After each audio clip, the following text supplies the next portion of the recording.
ये कुर्बानी दस्तरखान है और इसका मतलब ये है कि ईद के दिन कोई यतीम बच्चा, कोई बेवा खातून, कोई मजबूर बाप तेज़ धूप में गोश्त मांगने में मजबूर ना हो, बल्कि मस्जिद आए, रहमत आलमीन मस्जिद आ जाए, कुर्बानी दस्तरखान पर बैठे, खाना खाए, खूब खाए, पेट भर के खाए और 3 दिन खाता रहे। अस्पतालों में जो मरीज़ हैं, उनके लवाहिकीन ईद के दिन जो परेशान होते हैं, वो मस्जिद रहमत आलमीन आए और खाना यहाँ से भी खाएँ और हम अस्पतालों में पहुँचाएँगे। ये एक निज़ाम है अख़ुवत का, मोहब्बत का, और ये पैगाम है रहमत का। अगर हर बड़ी मस्जिद में या पाकिस्तान की सिर्फ 2% बड़ी मसाजिद में आम हो जाए तो एक वक्त ऐसा आएगा कि लोग गोश्त लेकर ढूंढेंगे कि कोई हमसे गोश्त ले ले, लेकिन गोश्त लेने वाला मिलेगा नहीं। अल्लाह की तौफीक से ये हर साल, ये 5वां साल है और पहले साल जो कई हज़ार अफराद ने खाना खाया था, और इस साल हमें उम्मीद है कि 30-40 हज़ार से ज़्यादा तादाद इंशाल्लाह यहाँ पर आएगी।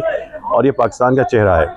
यहाँ पे लेने वाले भी बहुत से हैं, उनमें से मुस्तहिक भी बड़ी तादाद हैं और अल्लाह की राह में खर्च करने वाले भी बहुत से हैं।